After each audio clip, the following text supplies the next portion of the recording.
මම අද අරන් ඇවිල්ලා තිනවා 2016 සාමාන්‍ය පෙළ විද්‍යා ප්‍රශ්න පත්‍රයේ විද්‍යුත් ධාරාව සහ චුම්බක ක්ෂේත්‍රය ගැන ප්‍රශ්න දෙකක්.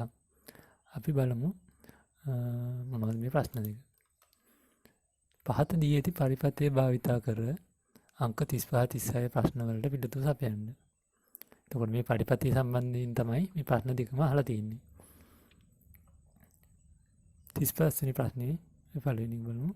කෝෂය මගින් ලබා දෙන ධාරාව I කොපමණද? මේ පරිපථයේ තියෙනවා බැටරියක් තියෙනවා වෝල්ටේජ් 6ක, තව ප්‍රතිරෝධක දෙකක් තියෙනවා ohm 18 ඒවා. මේකින් ලබා ගන්න ධාරාව තමයි අහන්නේ. එතකොට අපි මේක හදමු.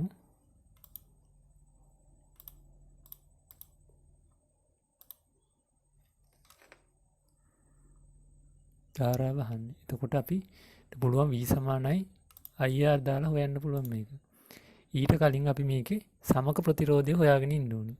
එතකොට සමක ප්‍රතිරෝධය හොයනවා නම් මේක තියෙන්නේ සම්බන්ධ කරලා තියෙන්නේ සමාන්තරගතව. මේ සමාන්තර රේඛා දෙකක් වගේ තමයි මේ ප්‍රතිරෝධක දෙක තියෙන්නේ. එතකොට සමාන්තර ගත පරිපථයක සමක ප්‍රතිරෝධය හොයද්දී අපි සූත්‍ර දානවා 1/r මේක ශ්‍රේණිගත ඒවා දාන්නේ r නේ. තියෙන ඒවා ටික එකට එකතු කරලානේ. හොඳට මතක තියාගන්න ඕනේ මේකෙදි මේ විදිහට 1/r තමයි ඉන්න ඕනේ. r විතරක් ලිව්වොත් උත්තරේ වැරදෙනවා. 1/r ඊට පස්සේ 1/r1 ධන 1/r2 හරි. දැන් අපි ආදේශ කරලා බලමු. අපි මෙතනින් ලියනවා 1/r1 සමානයි දෙකේම තියෙන ohm 18 18. එතකොට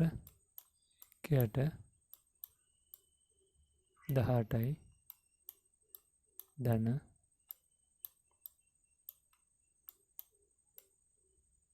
18යි. එතකොට අපිට මේ දෙක එකතු කරාම එන්නේ 18න් 2යි කියලා.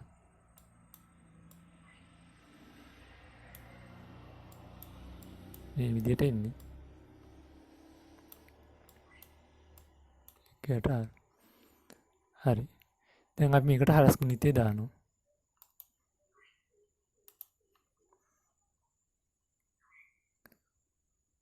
මම මේ ටික මේ පැත්තෙන් ලියා ගන්නවා. එතන ඉදමදි හින්දා. එතකොට 18 වරක් 1 18යි. හරි. සමානයි 2යි r. එතකොට මේක දෙකෙන් බෙදනවා. මේ පැත්ත දෙකෙන් බෙදනවා. එතකොට එනවා r සමානයි 18 දෙකෙන් බෙදලා 9යි කියලා එනවා. එතකොට සමක ප්‍රතිරෝධය 9යි. ohm 9ක ප්‍රතිරෝධයක් තමයි තියෙන්නේ. සමක ප්‍රතිරෝධය. හරි, දැන් සමක ප්‍රතිරෝධය අපි හොයාගත්තා. මම මේ ටික මකා ගන්නවා.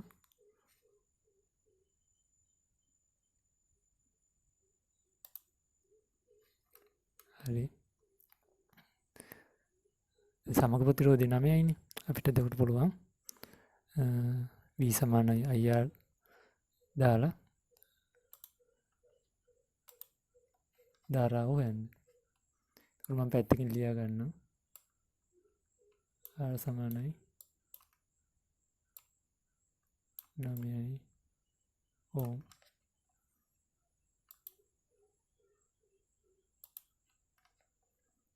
දැන් අපි දාමු V සමානයි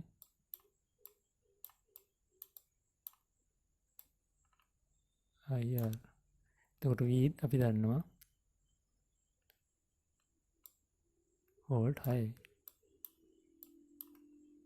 ඊට පස්සේ I තමයි හොයන්න දෙන්නේ. R දන්නවා අපි 9යි. ohm 9යි. එතකොට කොහොමද වෙන්නේ? මේ 9 ගෙනියනවා මේ පැත්තට බෙදීමක් විදියට. එතකොට සූත්‍රය එනවා i සමානයි 6 බෙදීම 9 කියලා. එතකොට අපිට මේක ගන්න පුළුවන් සරලම ආකාරයෙන් අපි ගන්නෙ.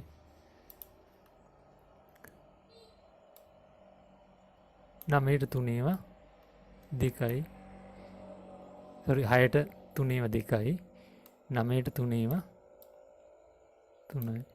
ඒක 3න් 2 කියලා එන්නේ අපිට. මේක ඇම්පියර් වලින් එන්නේ. ධාරාවනේ. එතකොට අපිට මේ දෙවෙනි උත්තරේ විදිහට ගන්න පුළුවන්. 3න් 2 ඇවිල්ලා තියෙනවා. හරි. ඊට පස්සේ අපි බලමු ඊළඟ ප්‍රශ්නේ. පරිපතියේ SP කියන්නේ මේ මෙතන ඉඳන් මෙතෙන්ට මේ අග්‍රය තමයි මේ කියන්නේ.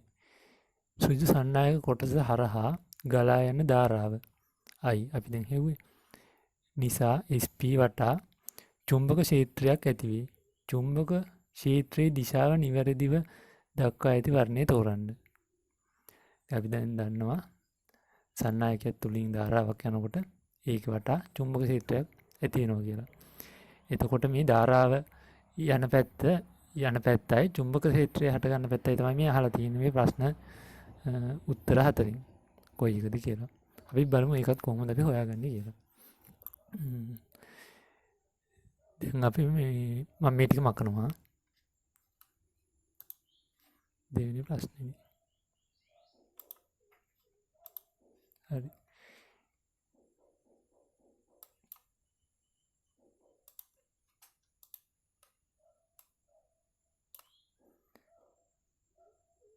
දැන් අපි දන්නවා මෙතන මේ බැටරියේ මේ ඉරි කෑල්ල දිග ඉරි කෑල්ල තියෙන්නේ ධන පැත්තට කියලා අපි දන්නවා.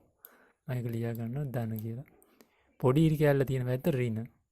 එතකොට අපිට අහලා තියෙන්නේ ධාරාව ගලාගෙන යන පැත්ත මේ S කියන තැන ඉඳන් මේ P කියන තැනට යනකොට මෙන්න මේ සන්නායකේ. හරි. ධාරාව අපි හොයන්නේ මේකේ අපි දන්නවා ඉලෙක්ට්‍රෝන ගලා යන පැත්තට ප්‍රතිවිරුද්ධ පැත්තට තමයි ධාරාව යන්නේ. ඒ කියන්නේ ධන වල ඉඳන් ඍණට තමයි ධාරාව යන්නේ. ඉලෙක්ට්‍රෝන නම් යන්නේ ඍණ වල ඉඳන් ධන පැත්තට ඉලෙක්ට්‍රෝන යනවා. එතකොට ඒකට ඇතිවන ප්‍රතිරෝධී බලයක් විදිහට තමයි මේ ධාරාව කියන එක ඇති වෙන්නේ. එතකොට ධාරාව යන්නේ ධන ඉඳන් ඍණ වලට යන්නේ. එතකොට ධන වල ඉඳන් ඍණ වලට යනකොට ධාරාව ගලාගෙන යන්නේ මෙතන S වල ඉඳන් P වලට. එතකොට ධාරාව යන්නේ මේ පැත්තට S වල ඉඳන් P වලට. ඒ කියන්නේ යටට යන්නේ.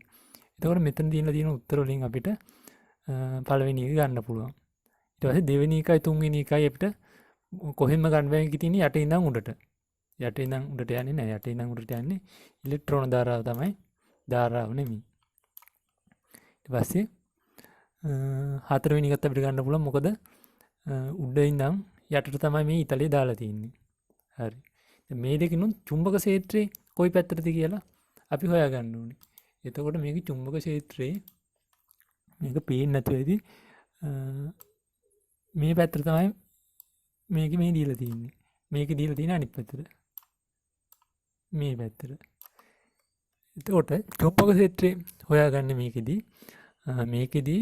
ෆ්ලෙමින්ගේ සුරත් නියමේ ඒ වැන්නේ මේක හොයන්න තියෙන්නේ. චුම්බක ක්ෂේත්‍රේ හට ගන්න ආකාරය හොයන්න තියෙන්නේ මැක්ස්වෙල්ගේ ස්ක්‍රූපු නීතියෙන්. එතකොට ස්ක්‍රූප් යනයක් කරකින පැත්තට තමයි චුම්බක ක්ෂේත්‍රය හටගන්නේ. අපි දැන් බලමු. අපි දැන් මම තරල වැඳ ගන්න පොඩි ස්ක්‍රූප් යනයක්. හරි.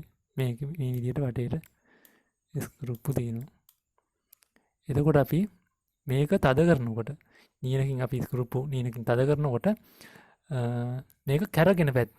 එතකොට මේක අපි දන්නවා මේ විදිහට තියෙද්දි ස්ක්‍රූප් නීනකින් මේක කරකවනකොට මේ පැත්තට තමයි කැරකෙන්නේ. ඒ කියන්නේ ඇනේ යටට බහින්න දැලී කැලකට වගේ තියලා කරකවද්දි ඇනේ යටට බහින්න පැත්ත. එතකොට ඇනේ යටට බහින පැත්තට තමයි ධාරාව යන්නේ. මැක්ස්වෙල්ගේ ස්ක්‍රූප් නීතිය. එතකොට මේ තියෙන පොටවල් ඇනේ කැරකෙන පැත්ත. ඇනේ කැරකෙන පැත්ත තමයි චුම්බක ක්ෂේත්‍රය හටගන්නේ. කියන්නේ මේ පැත්තට. මේ පැත්තනේ ඇනේ කැරගෙන අපිට සාමාන්‍ය ඇනේ කැරකෙන පැත්ත හිතා ගන්න පුළුවන්. ඒක ලේසි. එතකොට වම් පැත්තට දකුණු පැත්තට කියලා මතක තියාගන්නට වැඩිය ඇනේ කැරකෙන පැත්තට තමයි චුම්බක ක්ෂේත්‍රය හටගන්නේ. ධාරාව යන්නේ පහළ පැත්තට. කියන්නේ ඇනේ හයි වෙන පැත්තට. එතකොට මේකෙදි හතරවෙනි උත්තරේ තමයි ගන්න පුළුවන්. මේ චූටියට ඇඳලා තිනවා මෙතන.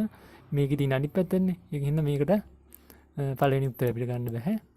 එතකොට හතරවෙනි උත්තරේ තමයි හරි උත්තරේ විදිහට ගන්න තියෙන්නේ. ධාරාව පහළට යනවා. චුම්බක ක්ෂේත්‍රය මේ පැත්තට තමයි හටගන්නේ. හරි මං හිතනවා මේක ඔයගොල්ලන්ට තේරෙන්න ඇති කියලා. තේරුම් නැද්ද තියෙනවා නම් පහලින් කමෙන්ට් එකක් දාන්න.